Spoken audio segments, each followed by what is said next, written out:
So ఫిదా నేను నీకు ఫోన్ చేసి అడిగినప్పుడు శేఖర్ వచ్చి లైన్ చెప్తారు అన్నప్పుడు అంటే వాట్ ఈస్ యువర్ ఇన్నర్?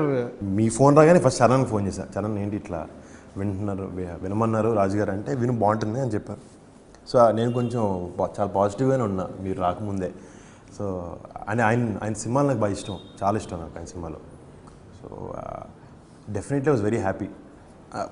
ఆ క్యారెక్టర్ ఇంకా కథ నాకు చాలా ఆనెస్ట్గా అనిపించినాయి. ఒత్తి నా క్యారెక్టర్లో ఉన్నవి కాకుండా మిగతా ఈ అమ్మాయి క్యారెక్టర్, వదిన క్యారెక్టర్ అన్నది, ఆ బాండింగ్ బ్రదర్స్ది, సిస్టర్స్ది, ఫాదర్ అన్నీ చాలా విషయాలు అన్నీ ఒక లెవెల్ వరకు నాకు నచ్చినాయి. అంటే మా ఇంట్లో అమ్మాయిలు ఎక్కువ, మా ఇంట్లో మా పెద్దనాన్న డాటర్స్ కానీ మా పిన్ని డాటర్స్ కానీ అందరూ. సో మా సైడ్ ఎక్స్పీరియన్స్ చేశాను చాలాసార్లు పెళ్ళిళ్ళు అయ్యి పంపించేటప్పుడు అన్నీ.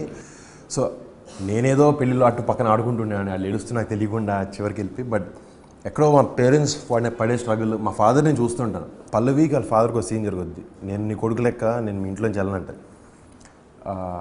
మా చెల్లి చాలాసార్లు అంటుంది మా ఫాదర్తో, అది నేను ఎక్కడికి వెళ్ళను, నేను ఇంట్లో ఇంటికి వస్తాడు. సో ఆ విషయాలు కూడా ఎక్కడో నాకు చాలా విషయాల్లో చాలా లెవెల్లో కనెక్ట్ అయినాయి చాలా విషయాలు. సో అందుకు బాగా నచ్చేసలా, నాకు సెకండ్ థాట్ లేదు అప్పుడు.